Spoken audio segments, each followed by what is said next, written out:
Hello friends, આજે હું તમારી સાથે શેર કરવાની છું હલકી ફુલકી ભૂખ હોય ત્યારે બાળકોની પ્રિય એવી ફ્રેન્ચ ફ્રાય અને સાથે બે જાતની ચીઝી ડીપની રેસીપી પણ.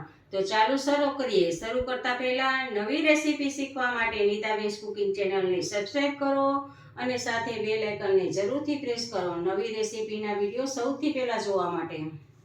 આ મીડિયમ સાઇઝના 3 બટેટા છે. જો મારી પાસે મીડિયમ સાઇઝના હતા એટલે મેં મીડિયમ સાઇઝના લીધા છે, અને તમારી પાસે મોટી સાઇઝના હોય તો મોટી સાઇઝના લેવાના છે. અને સારી રીતે મેં આને ધોઈ લીધા છે અને ઉપરથી આપણે આને છાલ ઉતારવાની છે.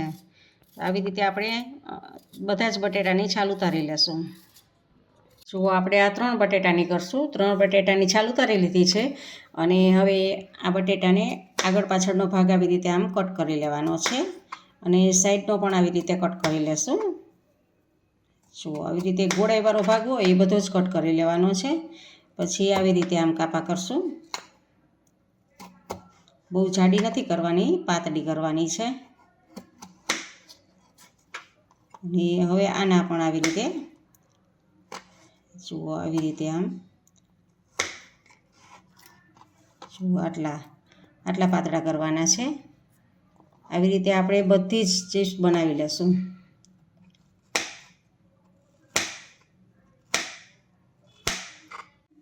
હવે આ આપણી ચિપ્સ બની ગઈ છે. આવી રીતે કટ કરી લીધી છે.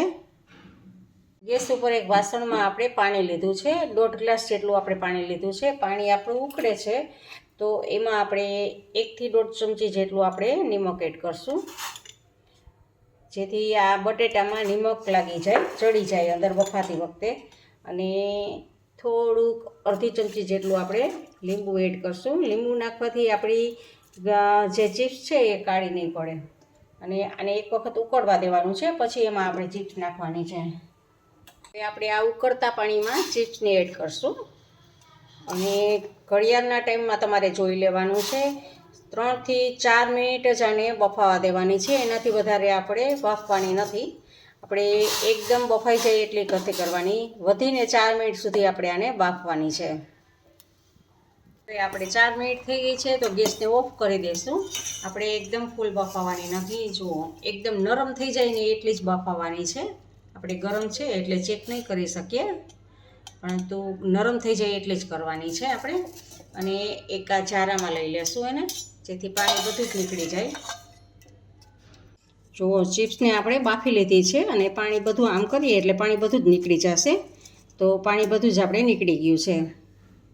હવે આપણે આને કોટનના કપડામાં પાથરી દેશું અને 10 મિનિટ આમને એમ રહેવા દેશું, જેથી કપડું છે એ પાણી બધું જ ચૂસી લે અને એકદમ ડ્રાય થઈ જાય.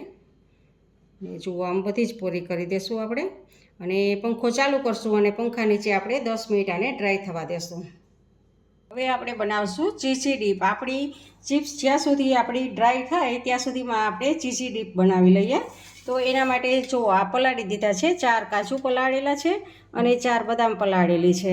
તો બદામની આપણે ઉપરથી ફોતરી કાઢી લેવાની છે. આવી રીતે આમ ઉપરની છાલ બધી જ કાઢી લેવાની છે અને આમાં એડ કરશું. આવી રીતે બધી જ બદામની છાલ આપણે કાઢી લેશું.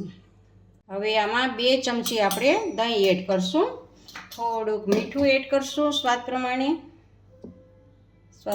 આપણે નિમક એડ કરશું અને 1 ચમચી આમાં ખાંડ એડ કરશું. અને હવે આપણે એમાં એક આ ચીઝનું ક્યુબ છે એ ક્યુબને આમાં કટકા કરીને નાખશું અને મિક્સરમાં ગ્રાઇન્ડ કરી લેશું. આપણું આ ચીઝી ડીપ બનીને તૈયાર છે. અને હવે આપણે એક આ વાટકીમાં કાઢી લેશું. જો આ બંને આપણા ચીઝી ડીપ તૈયાર છે. હવે એક સિમ્પલ ચીઝી ડીપ રાખશું અને એકને ટોમેટો કેચઅપવાળો કરશું. તો એમાં થોડુંક આપણે 1 ચમચી જેટલો ટોમેટો કેચઅપ નાખશું અને એને આપણે સારી રીતે મિક્સ કરી દઈશું. હવે આપણે 10 મિનિટ થઈ ગઈ છે અને આપણી ચિપ્સ પણ એકદમ ડ્રાય થઈ ગઈ છે. અને હજી એને ડ્રાય થોડીક કરવા માટે ઉપરથી કોર્નફ્લોર આપણે આમાં છાંટશું. 1 થી 1.5 ચમચી જેટલો આપણે કોર્નફ્લોર લગાવશું, એટલે સારી રીતે આપણી આ ક્રિસ્પી બને. ડ્રાય થઈ જાય એટલે ક્રિસ્પી બનશે. તો જુઓ, બધે જ આમ લગાડી દેવાનો છે ચિપ્સમાં. એકદમ કોર્નફ્લોર બધે જ લગાડી દીધો છે. તો હવે આ તળવા માટે આપણે તૈયાર છે. હવે આપણે ચિપ્સને તળવા માટે ગેસ ઉપર એક પેનમાં તેલ રાખેલું છે અને તેલ આવી ગયું છે તો તેલ એક વખત તેલ આવી જાય, ગરમ થઈ જાય પછી તમારે ગેસની ફ્લેમને મીડિયમ કરી દેવાની છે, તો જ આપણી ચિપ્સ છે એ ક્રિસ્પી બનશે. અને હવે આપણે એમાં તેલમાં એડ કરશું ચિપ્સને, આવી રીતે આમ જુઓ, આવી રીતે આપણે ફ્રાય કરશું. થોડી વાર પછી આપણે આવી રીતે આમ ચમચાને ફેરવશું, જેથી ઉપર નીચે કે એકાબીજાને ચોટેલી હોય તો અલગ પડી જાય. જુઓ, આમ હલકા હાથે તમારે ફેરવવાની છે અને મીડિયમ ગેસની ફ્લેમ ઉપર જ આપણે આને કરવાની છે. આપણે આને ફ્રાય થતાં લગભગ 3 થી 4 મિનિટ જેવો સમય લાગશે. આપણે એમને ધીમા ગેસે જ કરવાનું છે, જેથી કરીને ક્રિસ્પી થશે. અને જો આવી રીતે તમારે હલકી ફુલકી ભૂખ હોય અને બાળકોને આપણે 4-5 વાગે નાસ્તામાં આપવું હોય તો આવું કંઈક બનાવીને આપો ને તો બાળકો ખુશ થઈ જાય છે, કારણ કે બાળકોને આવી ફ્રેન્ચ ફ્રાય વધારે ભાવતી હોય છે અને મોટાને પણ ફ્રેન્ચ ફ્રાય તો ભાવે જ છે, એટલે આવો નાસ્તો ક્યારેક ક્યારેક બનાવીને અપાય. જો આપણી ચિપ્સ છે એ ફ્રાય થઈ ગઈ છે, તો હવે ગેસને આપણે ઓફ કરી દેવાનું છે અને ઝારામાં કાઢતું જવાનું છે, એટલે બધું જ વધારાનું તેલ છે એ નીકળી જાય. જુઓ, આવી રીતે આપણે ઝારામાં લેતા જઈશું. જુઓ, તેલ આપણું બધું જ નીતરી ગયું છે અને સીધી જ આને એક સર્વિંગ બાઉલમાં લઈ લઈએ. આપણે ઉપરથી કાશ્મીરી મરચું સ્પ્રિંકલ કરશું. તમને મારી આ રેસીપી કેવી લાગી તે કમેન્ટ બોક્સમાં કમેન્ટ કરીને મને જરૂરથી જણાવજો.